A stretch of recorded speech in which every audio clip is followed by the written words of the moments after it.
বিষয়টা হচ্ছে কিভাবে ট্রাস্ট ওয়ালেট অ্যাকাউন্ট খুলতে হয়। খুব মনোযোগ সহকারে দেখেন, তাহলে করতে পারবেন এবং ওয়ালেট অ্যাড করতে পারবেন খুব সহজে। ওকে, ট্রাস্ট ওয়ালেট ব্যবহার করে রাশিয়ান 20-30টা সাইট থেকে কিন্তু ডলার নিতে হবে পেমেন্ট। ওকে, তো খুবই গুরুত্বপূর্ণ হচ্ছে এই ট্রাস্ট ওয়ালেট অ্যাকাউন্টটা। ওকে, এখন ট্রাস্ট ওয়ালেট অ্যাকাউন্টটা কীভাবে করবেন। ট্রাস্ট ওয়ালেট অ্যাকাউন্ট করার জন্য প্রথমে প্লে স্টোরে যেতে হবে। তো প্লে স্টোরে যাওয়ার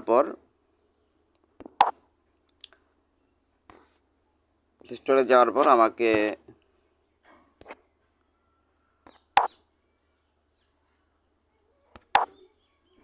সার্চ বারে ক্লিক করতে হবে। তো সার্চ বারে ক্লিক করে আমি লিখব যে ট্রাস্ট ওয়ালেট লিখতে হবে। তো TRUST ট্রাস্ট ওয়ালেট এই যে অলরেডি চলে আসছে, এই লেখাটা আমি সার্চ করব।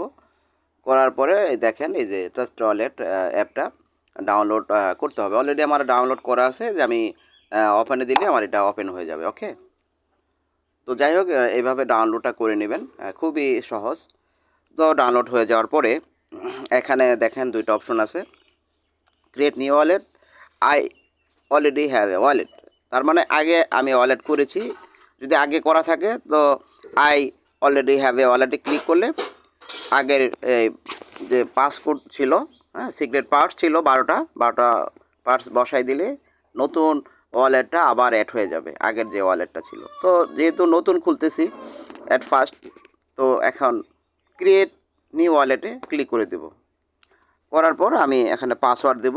পাসওয়ার্ডটা আমার মন মতো দিব। তো নর্মালি 1 থেকে 6 পর্যন্ত দেওয়া যায়, 1 2 3 4 5 6 দেওয়া যায়, সমস্যা নাই।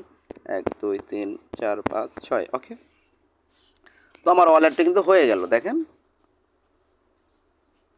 অলরেডি হয়ে গেছে। তো আমি এখন স্কিপ করে দেবো, এই যে স্কিপ করে দেবো, এই যে আমার ওয়ালেটটা হয়ে গেল, দেখতে পাচ্ছেন। তো ওয়ালেটটা হয়ে গেছে।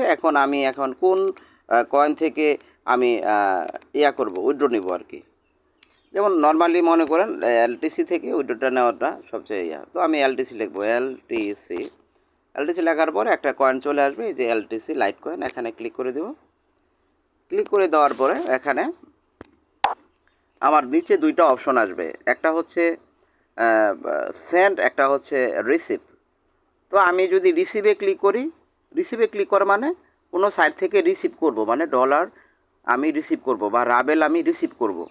আর এই যে রিসিভ করলে আমি যে রিসিভে ক্লিক করে আমার এখানে এরকম অপশন চলে আসবে, এই যে কপিতে ক্লিক করে এই লেখাটা আমার কপি হয়ে যাবে। এই লেখাটা, এই অ্যাড্রেসটা মনে করেন যে কোনো সাইটে প্রবেশ করিয়ে, ঠিক আছে, ডলার উইথড্র নিতে পারবো। আর যদি ডলার সেন্ড করতে চাই তাহলে এই যে সেন্টে ক্লিক করতে হবে। সেন্টে ক্লিক করলে এইভাবে কিন্তু সেন্ড করতে পারবেন। যেমন মনে করেন যে ম্যাক্সে ক্লিক করলে এখানে চলে আসবে, যেমন এখানে মনে করেন যে $5, এই এখানে আমি দেখাইলাম যে $5 সেন্ড করবেন। তো ব্যালেন্স নাই, তো এই জন্য এরকম দেখাচ্ছে। তো আমি এখানে অ্যাড্রেসটা দিয়ে দিতে হবে এভাবে, পরে নেক্সট করলে এটা দেখা যাবে চলে যাবে। তো খুবই সিম্পল সেন্ড করা। আচ্ছা, ওকে। তো এখন মূলত আমি কিন্তু দেখেন এই যে এলটিসি এটা কীভাবে করতে হয় সেটা কিন্তু আমি দেখাই দিলাম, ঠিক আছে। তো এখন কথা হচ্ছে, আমি যে ওয়ালেটটা তৈরি করেছি এটার কিন্তু মনে করেন আমার এখানে ডলার থাকতে পারে, মনে করেন যে $500 থাকতে পারে। এখন মোবাইল চুরি হয়ে গেলে বা মোবাইল নষ্ট হয়ে গেলে কিন্তু এই ওয়ালেটটা কিন্তু মনে করেন চলে যাবে, ঠিক আছে। এখন মোবাইল নষ্ট হয়ে যাওয়ার পরে বা চুরি হয়ে যদি যায় বা কোনো কারণে যদি সমস্যা হয়ে যায় মোবাইলের মধ্যে, তাহলে এই ডলারটা কীভাবে ফেরত পাওয়া যাবে, এর জন্যে সিক্রেট যে পার্টস থাকে 12টা অক্ষর থাকে, লিখে রাখতে হবে। এর জন্যে কী করব, এই যে মেন ওয়ালেট 1-এ ক্লিক করব। করার পরে এই যে এখানে 3 ডটে ক্লিক করব। করার পরে যে ম্যানুয়াল লেখা আছে, ম্যানুয়ালে ক্লিক করলে 12টা সংখ্যা আসবে, এটা লিখে রাখতে হবে। এই যে ম্যানুয়ালে ক্লিক করলাম, এই 2টা ঘর ফিল আপ করে দেওয়ার পরে দেখেন এখানে 12টা সংখ্যা চলে আসবে। হ্যাঁ, অন্ধকার দেখা যাচ্ছে মনে হয়, তো সিক্রেট পার্টস তো এর জন্য। তো এখানে 12টা সংখ্যা পাবেন, সুন্দর করে ছোটো হাতের অক্ষর দিয়ে লেখা, লিখে রাখতে হবে কিন্তু। বুঝতে পারছেন বিষয়টা? তো লিখে পরে এখানে নিচে লেখা থাকবে কন্টিনিউ।